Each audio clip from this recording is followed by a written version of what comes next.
Hi friends, good morning. ಬೆಳಗ್ಗೆ 5 ಗಂಟೆ ಆಗಿದೆ. ನಾನು ನಮ್ಮ ಹಸ್ಬೆಂಡ್ ಇಬ್ಬರೂ ಬೇಕ್ರಿ ಓಪನ್ ಮಾಡೋಕ್ಕೆ ಅಂತ ಬಂದಿದ್ದೀವಿ. ನಾನು ಕಸ ಗುಡಿಸೋಣ ಅಂತ ಗುಡಿಸ್ತಾಯಿದ್ದೆ ಈಚೆಗಡೆ. ನಮ್ಮ ಯಜಮಾನ್ರು ಅಷ್ಟೊತ್ತಿಗೆ ಹಾಲು ಕಾಯಕ್ಕೆ ಇಕ್ಕಿದ್ರು. ನಾನು ಬಂದು ಟೀ ಮಾಡೋಕ್ಕೆ ಅಂತ ಅಂಟಿಸ್ತಾ ಇದ್ದೆ, ಹಾಲು ಹಾಕ್ತಾಯಿದ್ದೆ. ಅಷ್ಟೊತ್ತಿಗೆ ಒಬ್ರು ಅಂಕಲ್ ಕಾಫಿ ಕೊಡಿ ಅಂತ ಬಂದರು. ಅವ್ರು ಕಾಫಿ ಮಾಡೋಣ ಅಂತ ಮಾಡ್ತಾಯಿದ್ದೀನಿ.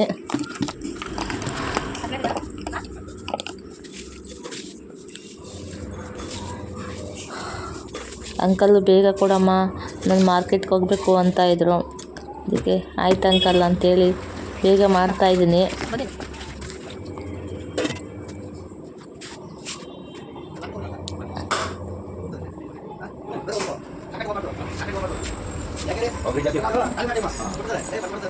ಆಯ್ತು ಅಂಕಲ್, ಬೇಗ ಬೇಗ ಕೊಟ್ಟೆ ಅಂತ ಹೇಳ್ತಾಯಿದ್ದೀನಿ. ಅವರೇನೋ ಮಾಡ್ತಾಯಿದ್ದೀರಾ ಅಂತ ಇದ್ದರು. ಅಂಕಲ್ಗೆ ಕಾಫಿ ಕೊಟ್ಟು ನಮಗೂ ಕಾಫಿ ಮಾಡ್ಕೊತಾ ಇದ್ದೀನಿ. ನಮ್ಮ ಮನೆಯವ್ರಿಗೂ ಕಾಫಿ ಕೊಡೋಣ ಅಂತ ಹೋಗ್ತಾ ಇದ್ದೀನಿ. ಅವರೆಲ್ಲ ಮಿಕ್ಸಿಂಗ್ ಹಾಕ್ತಾಯಿದ್ದಾರೆ. ಇದು ಬನ್ನು ಬ್ರೆಡ್ ಮಿಕ್ಸಿಂಗು. ಅಲ್ಲಿ ರುಬ್ತಾ ಇರೋದು ಪಪ್ಸ್ಗೆ, ಎಗ್ ಪಪ್ಸ್ಗೆ. ಅವ್ರಿಗೂ ಟೀ ಕೊಟ್ಟು ನಾನು ಟೀ ಕುಡಿಯೋಣ ಅಂತ ಕೂತ್ಕೊಂಡೆ.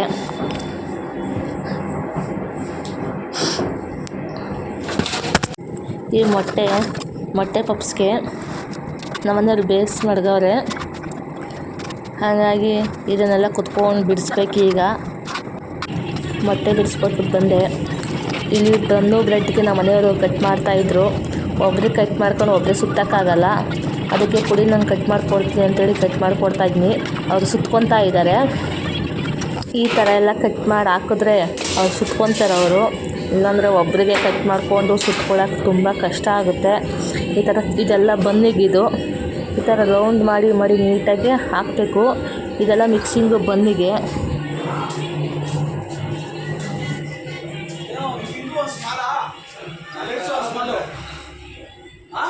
ಬನ್ನೆಲ್ಲ ಸುತ್ಕೊಟ್ಟಾಯಿತು.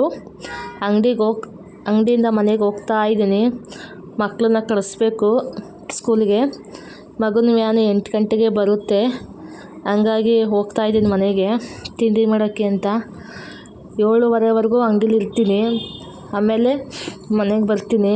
ಮನೆಗೆ ಬಂದು 7:15ಗೆ ಮಕ್ಕಳನ್ನ ತಿಂಡಿ ಮಾಡಿ ಕಳಿಸಿ ನನ್ನ ಮಗ 8 ಗಂಟೆಗೆ ಹೋಗ್ತಾನೆ ವ್ಯಾನಿಗೆ. ಹಂಗಾಗಿ ಹೋಗ್ತಾ ಇದ್ದೀನಿ ಮನೆಗೆ ತಿಂಡಿ ಮಾಡಬೇಕು. ಮನೆಗೆ ಬಂದೆ. ಮನೆಗೆ ಬಂದು ರಾತ್ರಿ ಬೆಂಡೆಕಾಯಿ ಪಲ್ಯ ಇತ್ತು. ಅಮ್ಮ ನನಗೆ ಅದೇ ಬೇಕು, ಬೆಂಡೆಕಾಯಿ ಪಲ್ಯನೇ ಬೆಳಗ್ಗೆಗೂ ಅಂತ ಹೇಳಿದ್ದ ಮಗ. ಹಂಗಾಗಿ ಬೆಂಡೆಕಾಯಿ ಪಲ್ಯನೇ ಹಾಗೆ ಇಕ್ಕಿದ್ದೆ. ಜಾಸ್ತಿ ಮಾಡಿದ್ದೆ ಸ್ವಲ್ಪ. ಬೆಳಗ್ಗೆ ಚಪಾತಿ ಮಾಡಿಕೊಟ್ರೆ ಆಯಿತು ಅಂತ. ರಾತ್ರಿ ಕೂಡ ಚಪಾತಿ ಪಲ್ಯನೇ ಮಾಡಿದ್ದೆ ಊಟಕ್ಕೆ. ಬೆಳಗ್ಗೆ ಹೊತ್ತು ಚಪಾತಿ ಪಲ್ಯ ಎಲ್ಲ ಮಾಡೋಕ್ಕೆ ನಂಗೆ ಟೈಮ್ ಸಿಗೋಲ್ಲ ಅಂತ ಆ ಥರ ಎಲ್ಲ ನೈಟೇ ಮಾಡಿಬಿಡ್ತೀನಿ. ಈ ದೋಸೆ ಚಪಾತಿ ಎಲ್ಲ ರಾತ್ರಿ ತಿನ್ನಲಿ ಆರಾಮಾಗಿ ಬಿಸಿದು ಅಂತೇಳಿ. ಇಲ್ಲಾಂದರೆ ಮಾಡೋಕ್ಕಾಗಲ್ಲ, ಹಿಂಸೆ ಆಗುತ್ತೆ ಬೆಳಗ್ಗೆ ಹೊತ್ತು. ಇಲ್ಲ ಅಂಗಡಿಗೆ ಹೋಗಬೇಕು, ಮನೇಲಿ ಮಾಡಬೇಕು ಅಂದರೆ ಮಕ್ಕಳು ಸ್ಕೂಲ್ಗೆ ಹೋಗೋ ಟೈಮಿಂಗ್ಸ್ಗೆ ಆಗಲ್ಲ ಯಾವುದೂ.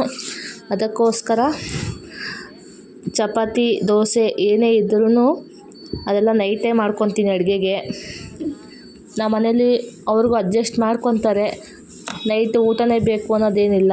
ದೋಸೆ ಅಂಥದ್ದು ಚಪಾತಿ ಎಲ್ಲ ತಿಂತಾರೆ ಅವರು. ಆ ಥರ ಏನಿಲ್ಲ. ನನ್ನ ಮಕ್ಕಳು ಕೂಡ ಅಷ್ಟೇ. ಬಾಕ್ಸ್ಗೆ ಅದೇ ಬೇಕು ಇದೇ ಬೇಕು ಅಂತ ಅನ್ನೋದಿಲ್ಲ. ನಾನು ಮಾಡೋ ಕೆಲಸಕ್ಕೆ ನನ್ನ ಮಕ್ಕಳು ಸಾಥ್ ಕೊಡ್ತಾರೆ. ಅಮ್ಮ ನೀನೇನು ಕೊಟ್ಟರು ಓಕೆ ಬಾಕ್ಸ್ಗೆ ಹಾಕೋಕ್ಕೆ ಅಂತಾರೆ. ಒಂದೊಂದು ಟೈಮು ನಾನು ಉಪ್ಸಾರಿದ್ರೂ ಕೂಡ ತೊಗೊಂಡು ಹೋಗ್ತಾರೆ ನನ್ನ ಮಕ್ಕಳು. ತಿಂಡಿ ಮಾಡಿಕೊಟ್ಟಾಗ ಖಾಲಿ ಮಾಡ್ಕೊಂಡು ಬರೋಲ್ಲ. ಬೇರೆ ರಾತ್ರಿ ಸಾಂಬಾರು ಹಿಂಗೆ ಉಪ್ಸಾರು ಈ ಥರ ಇದ್ದರೆ ಬೇಗ ತಿನ್ಕೊಂಡು ಬರ್ತಾರೆ. ನನ್ನ ಮಕ್ಳಿಗೂ ನನ್ನ ಕೆಲಸ ಪಾಪ ಅವ್ರಿಗೂ ಗೊತ್ತಾಗುತ್ತೆ. ನಮ್ಮ ಅಮ್ಮನಿಗೆ ಇಷ್ಟು ಕೆಲಸ ಇದೆ, ನಾವು ಅದೇ ಬೇಕು ಇದೇ ಬೇಕು ಅಂತ ಅವ್ರು ಕೇಳೋದಿಲ್ಲ ಯಾವ ಊಟನೂ. ನನ್ನ ಮಗನೂ ಅಷ್ಟೇ, ನನ್ನ ಮಗಳು ಅಷ್ಟೇ. ನನ್ನ ಮಗ ನಾನು ಅಂಗಡಿಯಿಂದ ಬರೋತ್ತಿಗೆ ತಾನೇ ಸ್ನಾನ ಮಾಡಿ ರೆಡಿಯಾಗಿರ್ತಾನೆ. ಆ ಥರ ಏನು ನನಗೆ ಹಿಂಸೆ ಕೊಡೋದಿಲ್ಲ ಅವನು. ಇನ್ನು ನನ್ನ ಮಗಳು ಕೂಡ ಅಷ್ಟೇ, ನನಗೇನು ಹಿಂಸೆ ಕೊಡೋದು. ಅವಳ ಪಾಡಿಗೆ ಅವಳು ಎಬ್ಬಿಸ್ತಿಟ್ಕೆ ಎದ್ದು ಸ್ನಾನ ಮಾಡಿ ಸ್ಕೂಲ್ಗೆ ಹೋಗುತ್ತೆ. ಅದನ್ನು ಒಂದೊಂದು ಟೈಮ್ ಹಠ ಮಾಡ್ತಾಳೆ, ನಾನು ಹೋಗಲ್ಲ ಸ್ಕೂಲಿಗೆ, ನಾನು ಇಷ್ಟು ದಿವಸ ಹೋಗಿದ್ದೀನಿ ಸಾಕು, ಇವತ್ತು ಹೋಗಲ್ಲ, ನನಗೆ ಹೊಟ್ಟೆ ನೋವು, ನನಗೆ ಅದು ಇದು ಅಂತ ಹೇಳ್ತಾಳೆ. ಆದರೂ ಬಿಡಲ್ಲ, ಎಬ್ರಿಸಿ ಕಳಿಸ್ತೀನಿ ಹೋಗು ಅಂತ. ನನ್ನ ಮಗಂದು ಏನಿಲ್ಲ, ಟಿಫನ್ ಬಾಕ್ಸ್ಗೆ ಏನಾರು ಊಟ ಹಾಕಿದರೆ ಅವ್ನ ಪಾಡ್ಗೆ ಅವ್ನು ಹೋಗ್ತಾನೆ ಎತ್ಕೊಂಡು ರೆಡಿಯಾಗಿ. ಹಿಂಸೆ ಏನಿಲ್ಲ ಒಂದು. ಹಾಗಾಗಿ ನನ್ನ ಮಗನಿಗೆ ಚಪಾತಿ ಮಾಡಿ ಹಾಕ್ತಾಯಿದ್ದೀನಿ ಬಾಕ್ಸ್ಗೆ. ನನ್ನ ಮಗ್ಳಿಗೆ ರೈಸ್ ಇದೆ, ರೈಸ್ ಮಾಡಿ ಹಾಕ್ತೀನಿ ಅವಳಿಗೆ ಬಾಕ್ಸ್ಗೆ. ಆ ಥರ ಏನಿಲ್ಲ, ಅವಳಿಗೆ ಚಪಾತಿ ತಿನ್ನೋದು ಕಷ್ಟ ಆಗುತ್ತೆ. ಅವಳಿಗೆ ಚಪಾತಿ ತಿನ್ನೋದಿಲ್ಲ ಅವಳು. ನನ್ನ ಮಗ ತಿನ್ಕೊಬತ್ತಾನೆ ಚಪಾತಿ ಈ ಥರ ಎಲ್ಲ ಆದರೆ. ಅವ್ನ ಒಟ್ಟಿನಲ್ಲಿ ಪಲ್ಯ ಚೆನ್ನಾಗಿರ್ಬೇಕು ನನ್ನ ಮಗನಿಗೆ ಚಪಾತಿಗಿಂತ. ಹಾಗಾಗಿ ನನಗೇನು ತೊಂದರೆ ಇಲ್ಲ, ಅಡ್ಜಸ್ಟ್ ಮಾಡ್ಕೋತಾರೆ ನನ್ನ ಮಕ್ಕಳು, ನಮ್ಮ ಯಜಮಾನ್ರು ಎಲ್ಲರೂ. ಊಟ ಅಡುಗೆ ವಿಷಯದಲ್ಲಿ ಮಾತ್ರ ನನಗೆ ಹಾಗೆ ಇರಬೇಕು ಹೀಗೆ ಇರಬೇಕು ಅನ್ನೋದಿಲ್ಲ ಅವರು. ನನಗದೊಂದು ಖುಷಿ ಇದೆ ತುಂಬ. ಅದಕ್ಕೆ ನಾನು 2 ಕಡೆನೂ ಮೇಂಟೈನ್ ಮಾಡ್ತೀನಿ, ಅಂಗಡಿ ಮನೆಯಲ್ಲಿ ಎಲ್ಲ. ಇಲ್ಲಾಂದರೆ ತುಂಬ ಕಷ್ಟ ಆಗ್ಬಿಡೋದು ನನಗೆ. ನನಗೆ ಆ ಥರನೇ ಊಟ ಬೇಕು ಅನ್ನೋರು ಇದ್ದಿದ್ರೆ ಮನೆಯಲ್ಲಿ ನನಗೆ ಕಷ್ಟ ಆಗೋದು. ಆದರೆ ಯಾರೂ ಆ ಥರ ಇಲ್ಲ ನಮ್ಮ ಮನೆಯಲ್ಲಿ. ನಾನು ತುಂಬ ಅದೃಷ್ಟ ಮಾಡಿದ್ದೀನಿ ಅಡುಗೆ ವಿಷಯದಲ್ಲಿ ಮಾತ್ರ. ನಾನೇನು ಕೊಟ್ಟರು ತಿನ್ಕೋತಾರೆ, ಆ ಥರ ಏನಿಲ್ಲ ಅವರು. ನನ್ನ ಮಕ್ಳಿಗೆ ಮಾತ್ರ ನಾನು ಚಪಾತಿ ಮಾಡಿ ಹಾಕ್ತಾಯಿದ್ದೀನಿ ಈಗ. ನಮಗೆ ಆಮೇಲೆ ರೈಸು ರಸಮ್ ಮಾಡ್ಕೊಂಡು ಎತ್ಕೊಂಡು ಹೋಗ್ತೀನಿ ಅಂಗಡಿಗೆ. ಮತ್ತು ಅಂಗಡಿಗೆ ಹೋಗಬೇಕು, ಅಂಗಡೀಲಿ ಕೆಲಸ ಇದೆ.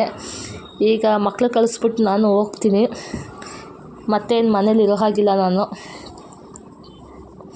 ಅಲ್ಲೂ ಅಂಗಡೀಲಿ ಕೆಲಸ ಇದೆ. ನಮ್ಮದು ಐಟಮ್ ಎಲ್ಲ ಬೇರೆ ಕಡೆ ಸಪ್ಲೈ ಹೋಗುತ್ತೆ. ಮೊಟ್ಟೆ puffs, bun, bread, cake, rusk ಈ ಥರ ಎಲ್ಲ ನಾವು ಸಪ್ಲೈ ಕೊಡ್ತೀವಿ. ಹಂಗಾಗಿ ನಮ್ಮ ಮನೆಯವರು ಇರೋದಿಲ್ಲ. ನಾನು ಅಂಗಡಿಗೆ ಹೋಗ್ತಾ ಇದ್ದಂಗೆ ಅವ್ರು ಹೊರ್ಟೋಗ್ತಾರೆ ಐಟಮ್ ಎತ್ಕೊಂಡು ಸಪ್ಲೈಗೆ.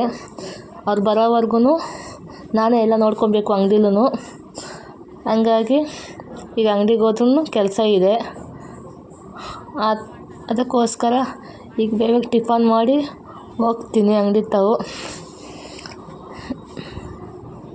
ಮಕ್ಕಳೆಲ್ಲ ಸ್ಕೂಲಿಗೆ ಹೋದರು, ಅವ್ರನ್ನ ಕಳಿಸ್ಬಿಟ್ಟು ಅಂಗಡಿ ಹತ್ರ ಬಂದೆ. ನಮ್ಮ ಮನೆಯವರೆಲ್ಲ ರೆಡಿ ಮಾಡ್ಕೊಂಡಿದ್ರು ಐಟಮ್ ಎತ್ಕೊಂಡು ಹೋಗೋಕ್ಕೆ ಅಂತೇಳಿ. ಇದೆಲ್ಲ ಪಪ್ಸು ಮಾಡಿರೋ ತಟ್ಟೆಗಳು.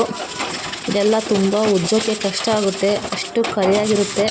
ನೀಟಾಗಿ ಉಜ್ಜಬೇಕು ಎಲ್ಲನೂ, ಇಲ್ಲ ಅಂದರೆ ಮತ್ತೆ ನಾಳೆ ಪಪ್ಸ್ ಮಾಡೋಕ್ಕಾಗಲ್ಲ. ಚೆನ್ನಾಗಿ ಉಜ್ಜಬೇಕು, ಉಜ್ಜಿ ಒರೆಸ್ಬೇಕು. ನಮ್ಮ ಮನೆಯವ್ರು ಇನ್ನೂ ಬರೋದು 1 ಅವರ್ ಆಗುತ್ತೆ. ಅಷ್ಟೆಲ್ಲ ಕ್ಲೀನ್ ಮಾಡಿ ಇಕ್ಬೇಕು. ಏಕೆಂದರೆ ಈ ಕ್ಲೀನ್ ಮಾಡಿ ಇಕ್ಕಿದ್ರೆ ರಸ್ಕೆಲ್ಲ ಬೇಯಿಸ್ಬೇಕು ಇದರಲ್ಲೇ ನೀಟಾಗಿ. ಅದಕ್ಕೋಸ್ಕರ ಎಲ್ಲ ನೀಟಾಗಿ ಒರೆಸ್ಬೇಕು. ಈ ಥರ ಉಜ್ಜಿ ಎಲ್ಲ ಒರೆಸ್ಬೇಕು. ಈ ಕಡೆ ಒರೆಸ್ಲೇಬೇಕು. ಆ ಕಡೆ ಟೀ ಕಾಫಿ ಕೇಳಿದ್ರೆ ಆ ಕಡೆ ಟೀ ಕಾಫಿ ಕೊಡೋಕ್ಕೂ ಹೋಗಬೇಕು. ಬೇಕ್ರಿ ಕೆಲಸ ಅಂತೂ ತುಂಬ ಕಷ್ಟ ಮಾಡೋದು.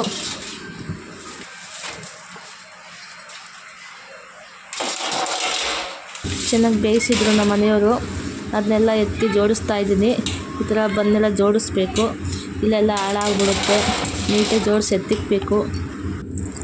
ಅವಾಗ ತಟ್ಟೆಲ್ಲ ಕ್ಲೀನ್ ಮಾಡೋದ್ನಲ್ವಾ, ಇದಕ್ಕೋಸ್ಕರನೇ. ನೋಡಿ, ಇದು ರಸ್ಕು. ಇದು ರಸ್ಕು ನಾವೇ ತಯಾರು ಮಾಡ್ತೀವಿ. ನಮ್ಮ ಮನೆಯವರೆಲ್ಲ ಐಟಮು ಮಾಡ್ತಾರೆ. ಪಪ್ಸು, ಬನ್ನು, ಬ್ರೆಡ್ಡು, ರಸ್ಕು ಈ ಥರ ಎಲ್ಲ ಕೇಕು ಎಲ್ಲ ಮಾಡ್ತಾರೆ ನಮ್ಮ ಮನೆಯವರು. ನಾವು ಯಾರೂ ಕೆಲಸದವ್ರನ್ನ ಇಟ್ಕೊಂಡಿಲ್ಲ, ಎಲ್ಲ ಇವರೇ ಮಾಡ್ತಾರೆ. ಇವ್ರಿಗೇನು ಹೆಲ್ಪ್ ಬೇಕು ನಾನು ಮಾಡಿಕೊಡ್ತೀನಿ. ಮನೇಲೂ ಮಾಡ್ತೀನಿ, ಅಂಗಡಿಲೂ ಮಾಡ್ತೀನಿ, ಮಕ್ಕಳನ್ನೂ ನೋಡ್ತೀನಿ. ಈ ಥರ ಎಲ್ಲ ನಮ್ಮ ಕೆಲಸ ಡೈಲಿ ಇದ್ದದ್ದೇ ನಮ್ಮ ಬೇಕ್ರಿ ಕೆಲಸ. ಇದು ರಸ್ಕು. ಈ ಥರ ಕಟ್ ಮಾಡಿ ನೀಟಾಗಿ ಜೋಡಿಸಿ ಮತ್ತು ಇನ್ನೊಂದು ಸಾರಿ ಬೇಯಿಸ್ಬೇಕು. ಬೇಯಿಸಿದ್ಮೇಲೆ ಅದು ಚೆನ್ನಾಗೆಲ್ಲ ಆರಿಸಿ ಆಮೇಲೆ ಪ್ಯಾಕಿಂಗ್ ಮಾಡೋದು.